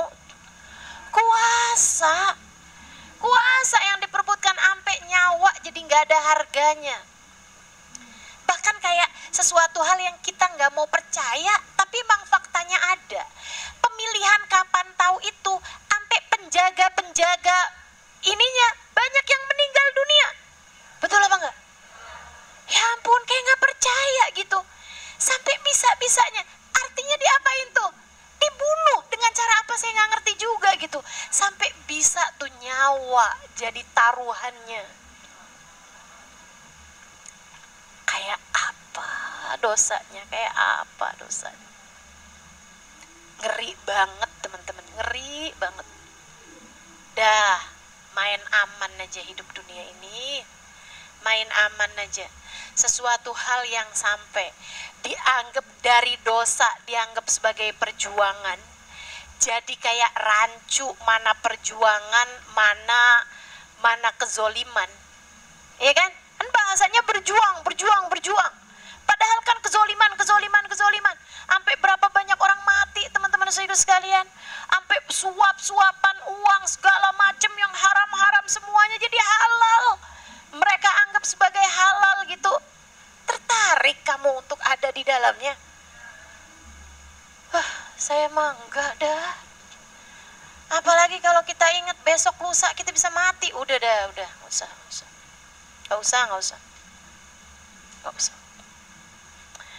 Itu kalau yang mengajukan dirinya untuk berebut ambisi terhadap harta maupun terhadap kekuasaan, talabul manzilah wa ta'zim fi qulubin nas, dan dia mencari pangkat popularitas di hadapan manusia. Faqad ta'arrada bidzalika li afatin katsirah, dia sedang mengajukan dirinya kepada penyakit-penyakit yang sangat banyak. Selebihnya teman-teman, subhanallah, subhanallah. Ini di zaman ini kita bisa lihat gitu, orang kalau Allah mau populerkan, populer aja. Nggak ngapa-ngapain aja bisa aja populer. Kenal Gus Baha? Yang di luar nggak kenal. Saya kelulusan Kiai Haji Maimun Zubair. Gus Baha di masa saya pesantren itu juga satu zaman sama saya, meskipun beliau udah jadi ustadz. Ketika saya mondok jadi santri, beliau udah jadi ustadz di sana ya. Emang orang pintar Gus Baha.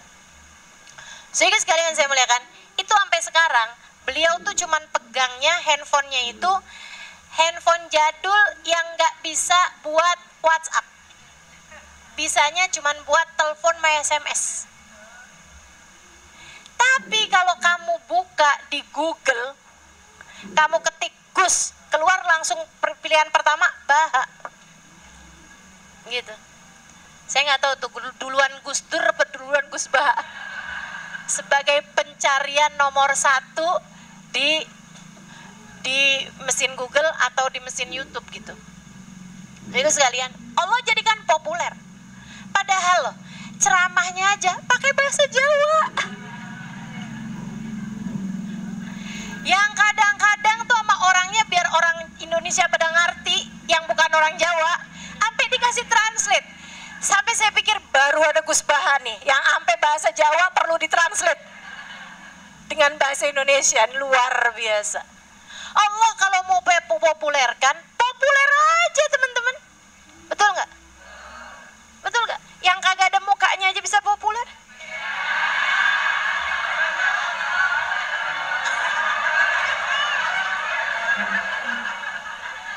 Hanya sekedar biar kamu ngerti tuh loh, kalau Allah mau kasih orang terkenal, terkenal aja.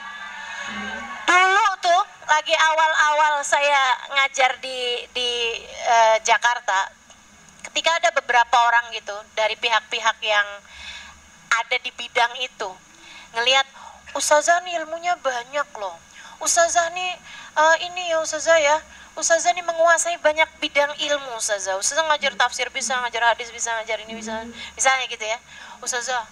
Ustazah gimana kalau ngisi di televisi kami Ustazah?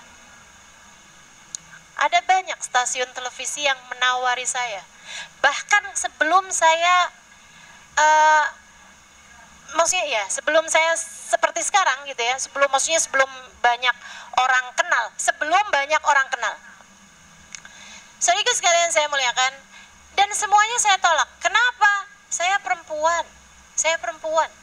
Saya menganggap bahwa perempuan semakin tertutup semakin baik. Kita nih perempuan nih khairun linnisa an la tara rajulan wa la yarahar rajul. Sebaik-baik perempuan adalah yang tidak melihat laki-laki dan yang tidak dilihat oleh laki-laki. Saya belajar untuk itu. Belum berhasil, tapi saya belajar untuk itu. Belajar untuk tidak melihat laki-laki yang bukan mahram saya, yang bukan suami saya, yang tidak halal bagi saya untuk saya lihat, dan tidak dilihat oleh laki-laki yang bukan mahram saya. Saya belajar untuk itu. Begitu kan? Kalau saya masuk TV, nah kan jadi repot saya. Saya tuh akhirnya sampai orang tuh bilang kayak begini, Ustazah, di TV kami nih Ustazah nggak ada orang pakai cadar, nggak ada Ustazah yang pakai cadar, nggak ada orang pakai cadar, gitu kan? Tapi kalau Ustazah mau masuk ke televisi kami akan ajukan Ustazah, biar boleh ada orang pakai cadar mengisi di televisi kami. Sampai mereka mau turun segitunya loh. Padahal kan bisa aja jadinya televisinya dicap ekstrim gitu kan. Ada orang pakai cadar, ini itu di sana gitu. Saya bilang, nggak usah deh, saya nggak usah aja. Saya nggak menarik juga. Usah. Sehingga sekalian yang saya muliakan, saya tolak dengan pemikiran saya takut. Takut apa? Takut dilihat laki-laki? Enggak. Teman-teman saya sekalian, itu urusan di luar kontrol saya gitu kan.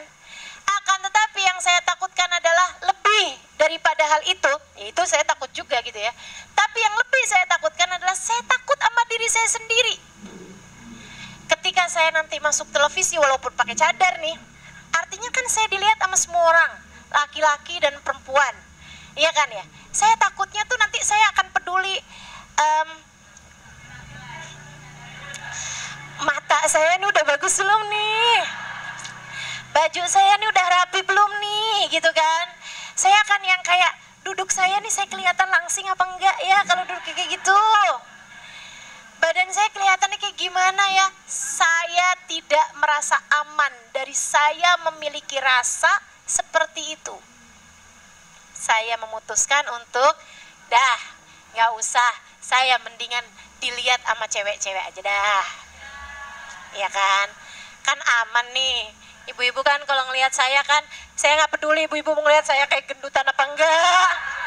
Ibu-ibu ngelihat saya kayak yang apa kayak baju gimana kayak gitu kan ya Bu ya. Kerudungan mencong-mencong nih tadi saya benerin.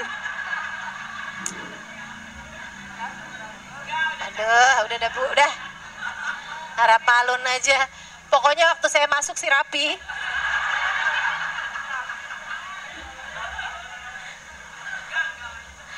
Kapan tuh saya ngajar lepas penitinya, jarumnya. Ya Allah, ya Allah. Ah udahlah. Gitu. Jadi itu yang jadi pemikiran. Saya tidak merasa aman dari rasa hati saya sendiri, Bukan dari rasa hatinya orang. Saya nggak bisa ngontrol apa yang orang lain pikirkan. Tapi saya takut terhadap diri saya sendiri. Itu loh teman-teman saya sekalian. Serem gitu kan. Jadi ya udah aja lah. Biar ilmunya tersebar ustazah kemana-mana.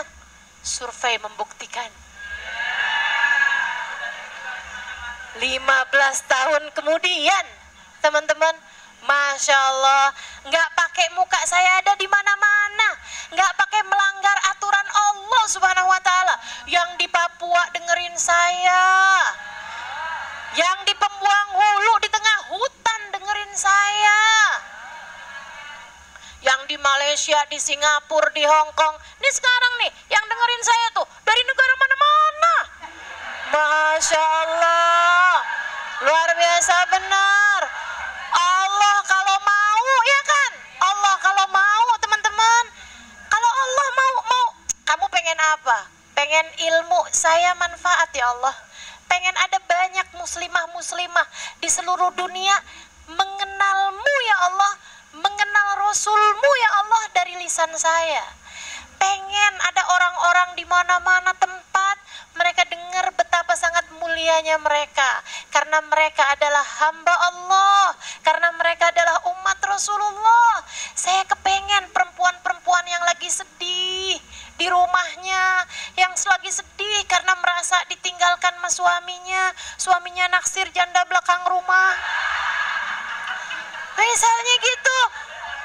Tiba-tiba dia buka, ya kan, dia buka YouTube, dia buka Instagram, kedengeran tuh suara saya, tenang Bu, tenang Kak, jangan sedih.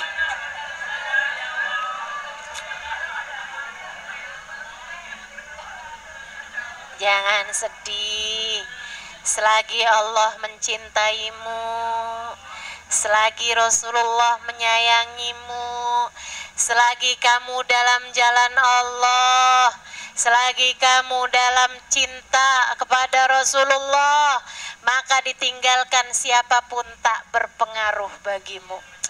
Dia terhibur di rumahnya sana, terus doain saya, makasih Ustazah. Kan begitu. Dan itu sudah sering saya dengar dari orang-orang.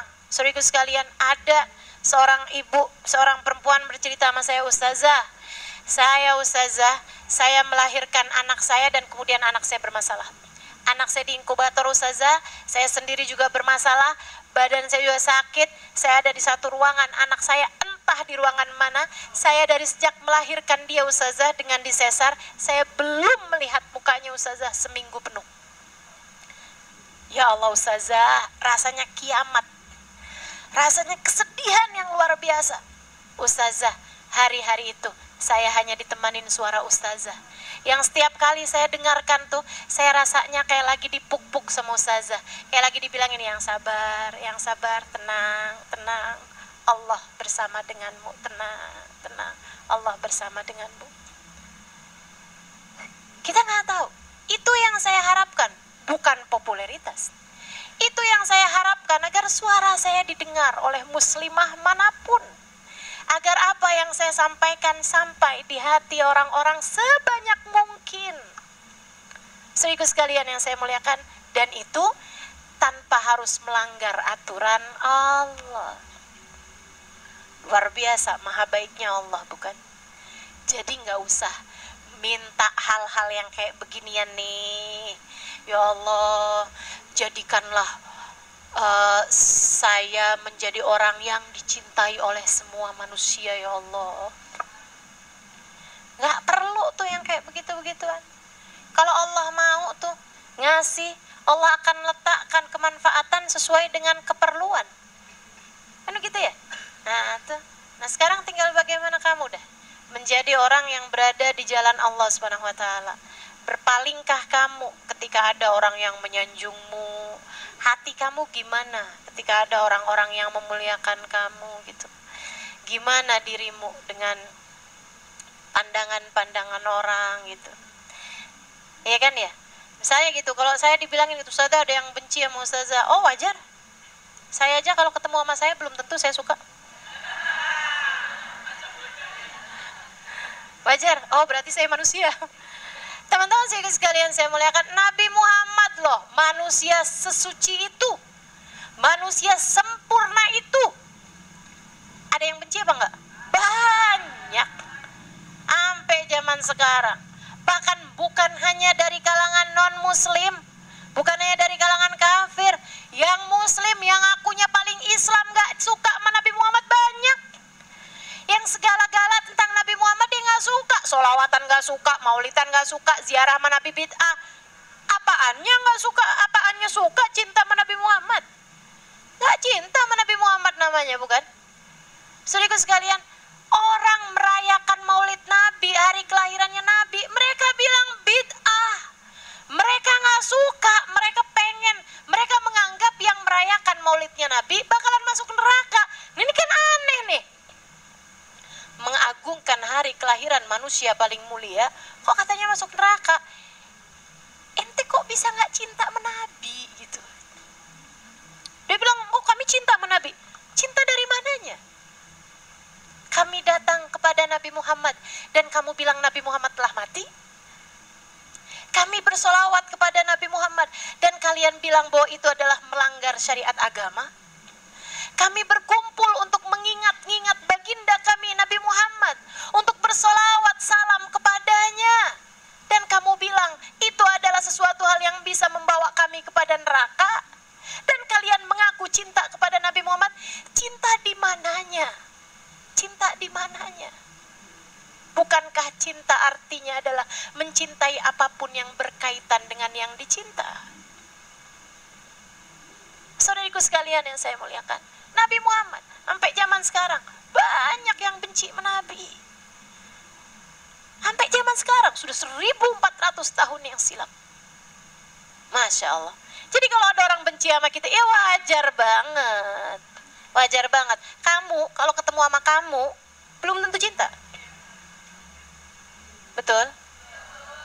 Kamu bayangin deh, kamu ketemu sama orang kayak kamu, persis gitu.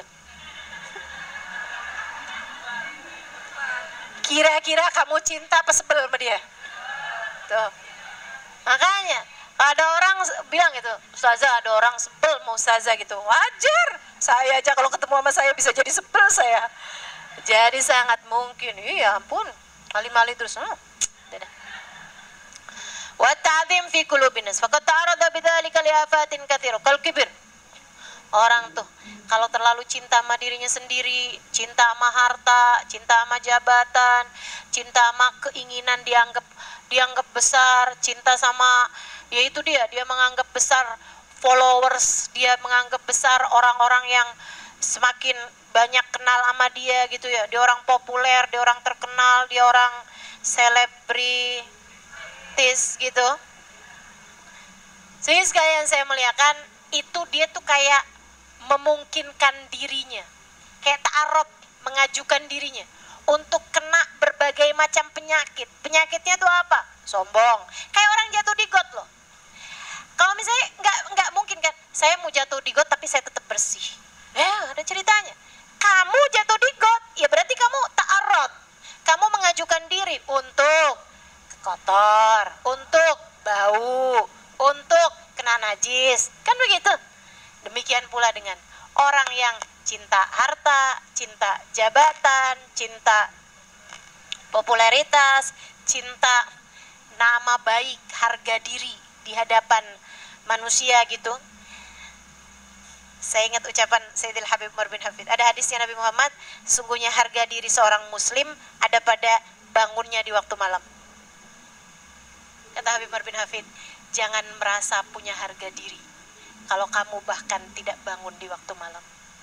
Kita nih suka ketinggian naruh diri nih. Bangun malamnya kagak, ngerasa dirinya udah kemana-mana. Ibadah malamnya berantakan, tapi ngerasa dirinya kayak ahli surga, ahli surga. Sedih bener. Kal kibir, sombong, ria, tazayun, jadinya kayak suka ya gitulah, apa namanya, ya menghias-hias diri, kayak tampilannya jadi penting banget gitu, penting banget untuk apa ya, kelihatan wah lah gitu, watasonnu gitu ya, jadinya tuh kayak muji-muji orang, kayak terlalu gimana gitu, jilat-jilat orang. Teman-teman saya sekalian, jangan suka menjilat, kamu bukan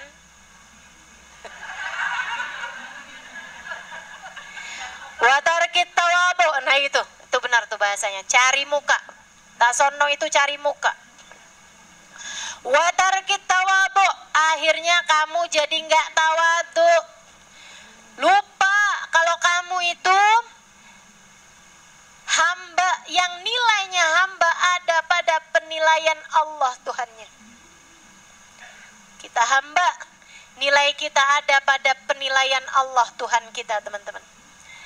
Ketika kamu dianggap hina di hadapannya, Allah gak peduli berapa jumlah followersmu. Ketika Allah menganggapmu hina di hadapannya, Allah gak peduli bahkan berapa ilmu yang sudah kamu kuasai. Ini kalau saya dianggap hina di hadapan Allah nih teman-teman, Allah gak peduli berapa banyak hadis yang saya hafal.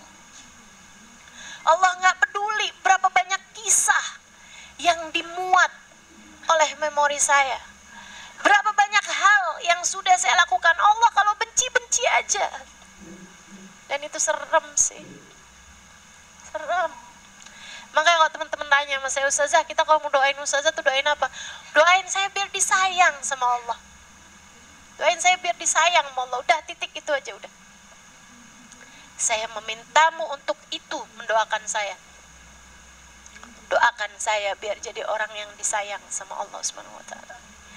Sebab kalau udah seorang dilaknat oleh Allah, dibenci oleh Allah, enggak disayang sama Allah Subhanahu wa taala, apapun yang dia punya enggak ada artinya. Ilmukah dia punya? Enggak ada artinya. Ibadahkah dia punya? Enggak ada artinya.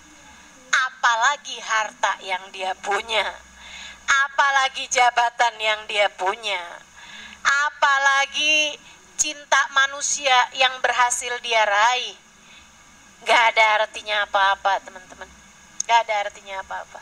Nilai kita mutlak hanya pada bagaimana Allah Subhanahu wa ta'ala menilai kita. Tarku tawadu lil haq, Akhirnya kita jadi nggak bisa tawadhu sama Allah. Kegedean cinta sama diri sendiri, jadinya kegedean cinta sama diri sendiri akhirnya nggak bisa menggedekan cinta kita kepada Allah. Itu penyakit bahaya. Penyakit bahaya.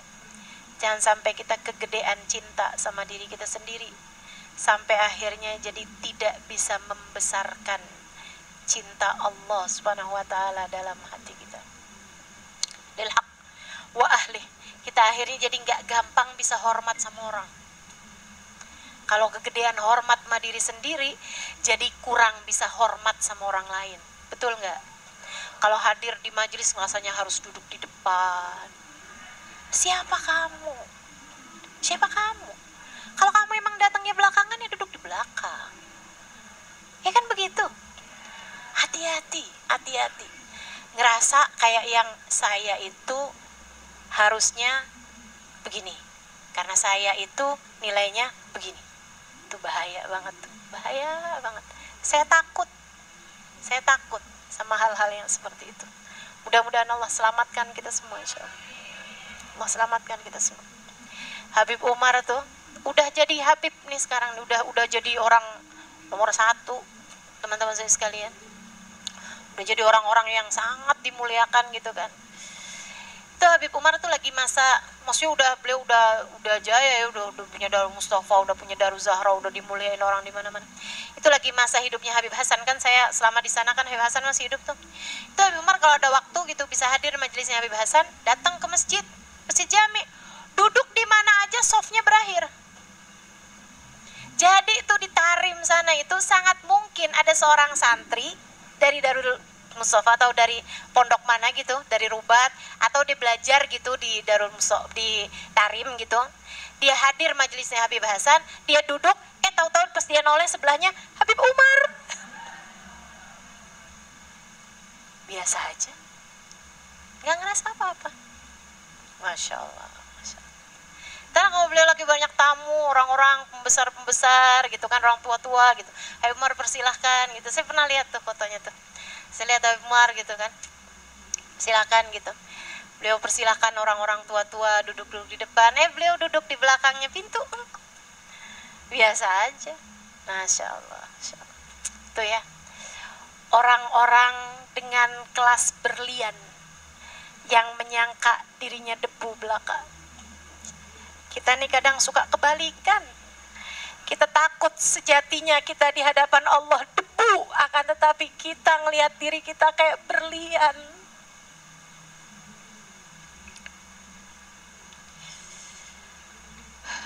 Ngeri bener saya ngeri teman-teman.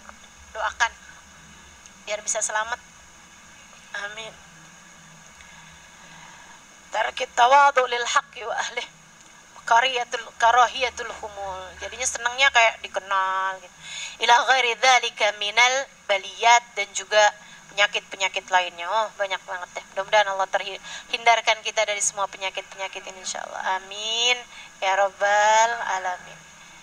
Biar kita ngerti belajar tawadhu. Biar kita ngerti. Biar kita belajar buat tawadhu. Saya bahkan gak bilang biar kita tawadhu, tapi biar kita belajar tawadhu. Karena kita nih kayaknya segede-gedenya yang bisa kita capai adalah baru belajarnya doang. Ya, seenggaknya belajar masih mendingan lah daripada yang gak belajar. Ya, mudah-mudahan Allah ajarkan kepada kita ikhlas. Mudah-mudahan Allah ajarkan kepada kita tawadhu. Allah ajarkan kepada kita menilai diri sebagaimana hakikatnya insyaallah. Ala hadhihi niyah bikun niyatin salihah jami'ah syamilah la hadratin Nabi Muhammad sallallahu alaihi wa alihi wasallam. Al-Fatihah.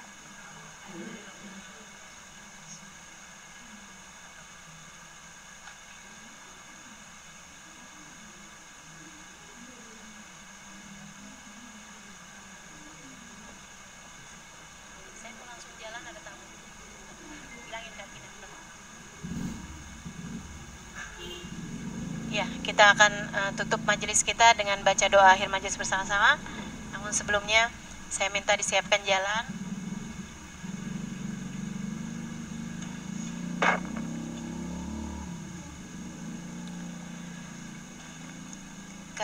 saya harus agak lebih awal pulang, ada tamu di rumah, dan juga besok mau safar lagi. Besok ke Lombok 2 hari, terus ke Bali 2 hari. Doain mudah-mudahan acaranya semuanya lancar, bisa memberi kemanfaatan kepada lebih banyak orang, bisa bawa kebaikan kepada lebih banyak orang. Fatihah. Biniyati annallaha yuslihun niyah yuballighul umniyah bijaya khairil bariyah. Taisirul umur fid darain insyaallah. Biniyati taisirul umur fid darain. Mudah-mudahan Allah mudahkan urusan kita semuanya.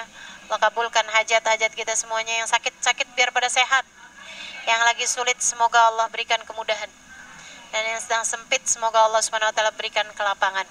Ala hadhihi niyah bi kunniyatin salihah jami'ah syamilah la hadratin Nabi Muhammad sallallahu alaihi wa ala alihi wa sahbihi wasallam. Al-Fatihah.